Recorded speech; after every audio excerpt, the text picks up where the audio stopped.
God demanded female circumcision, Abakuria tradition. I am presenting to the world probably the rarest interview, if not the only available insight into the secrets about the Abakuria female circumcision and why it has been very difficult to arrest. I'm privileged to meet an elder, a man who lives at the foot of the sacred hill of the Abakuria people, a man who has witnessed generations-old tradition being performed right at the foot of the holy mountain, the Renchoka Hills.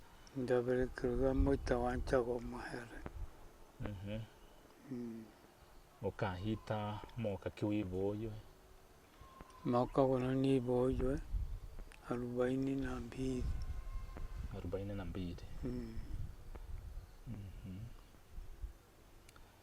enga kenora kina nki warushe kenokawesa kututebia pengine ulenge omwana omoke kile na roche ni chingige chache ichintoke chingige. My name is Muita Wanchagwa or Mohere. I was born around 1942. One notable thing that I remember seeing as a child was the coming of the red locusts, which ate everything across their way, leaving famine and suffering to our people. Talking about the Abakuria way of worship, I grew up seeing my father conduct rites of spirituality. The Abakuria people worshipped God in the morning, just before sunrise. At the entrance to the cow's enclosure, there would always be a gourd of milk hanging from the lower end of the roof of the grass-thatched hut that was always next to the entrance. Next to it, there would be a horn containing honey. Both milk and honey were essential emblems in the Abakuria worship. Before the head of the homestead would pray, he would warn his family members, all his wives and children, to remain inside as he went before the presence of the sun god.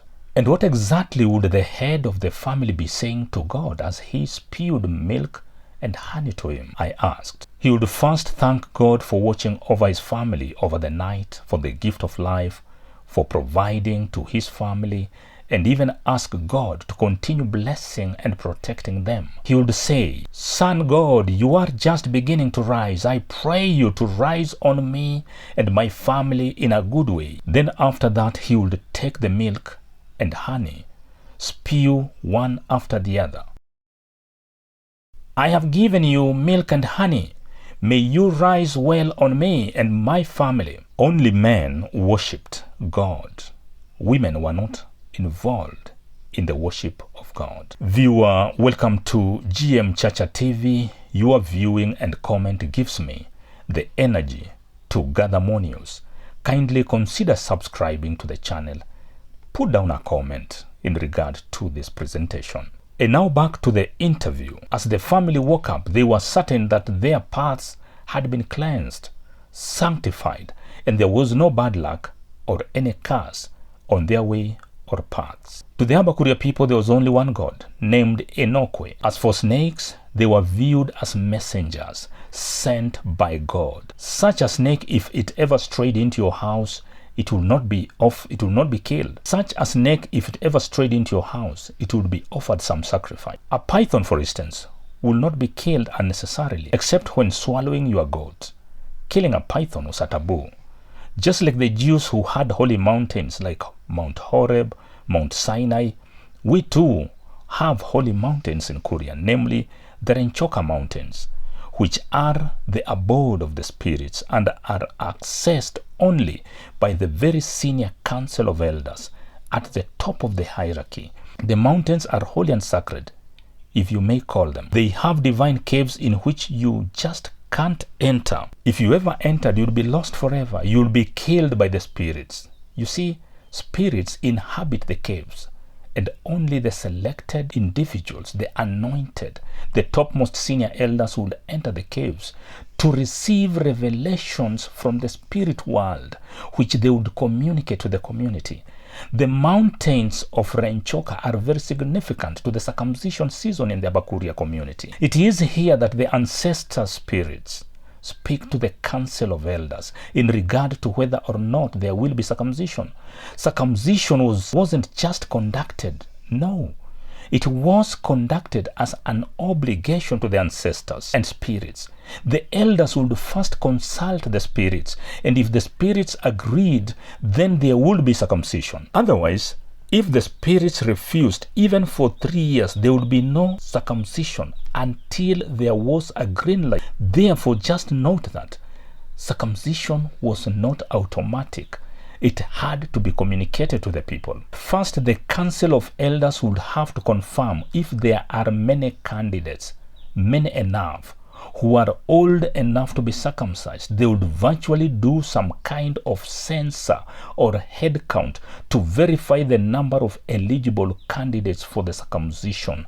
And the eligible candidates had to have around maybe 32 seasons, which in modern day it will be about 16, 17 years thereabout. After that, the very senior council of elders, equivalent to archbishops, would take 2 gourds, one for the boys, one for the girls.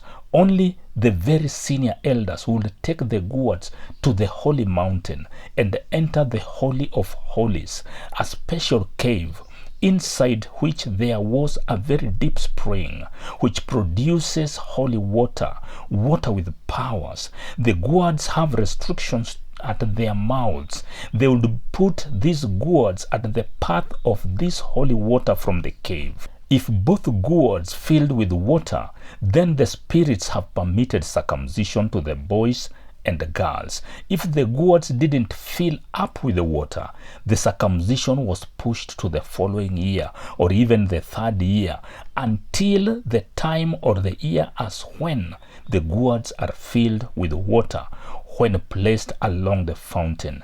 If the gourd for the girls didn't fill with water, then the girls would not be circumcised that year. The elders were ranked into hierarchies.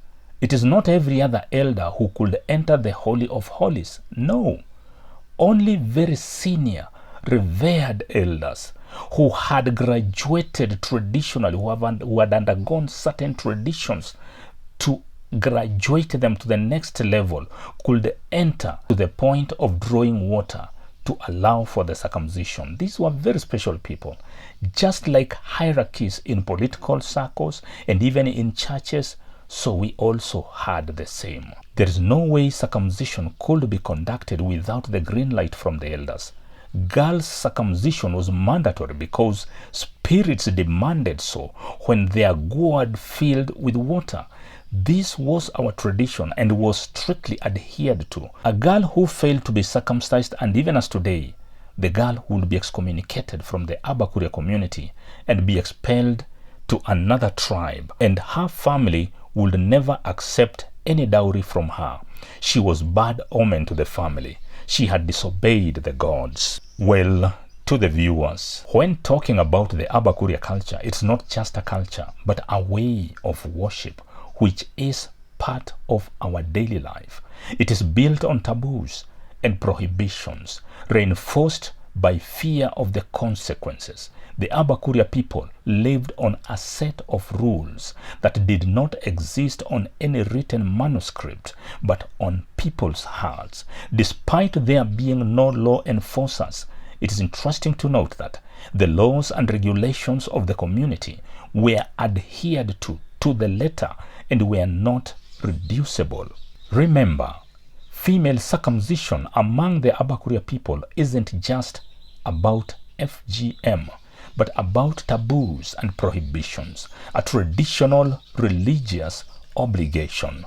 To the government functionaries, if you really want to win the war against FGM among the Abakuria people, you need to factor in these 3 points in regard to how the Abakuria view FGM. 1.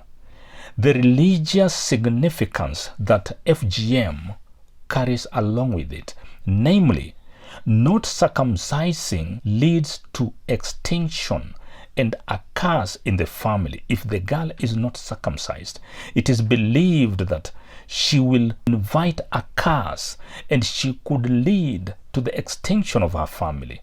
2. FGM is an identity. Therefore, the government has to take the identity aspect into consideration, where the Abakuria see FGM as one of the necessary identities for the Abakuria women. 3. Repackaging your anti-FGM campaign message. Even the worst of a product can sell depending on how it is repackaged or it is packaged. Unfortunately, the way the message or the anti-FGM campaign is rolled out among the Abakuria people kind of stops their ears, blocks their ears, makes them resent the campaign. It is important to package the message appropriately so that they buy it without knowing. They buy it because the message appeals to both the parents and the children. Viewer, thank you for watching. If you haven't subscribed, kindly consider to subscribe to this channel and possibly put a comment and let me know how the gods of your community dealt with your own community. Thank you.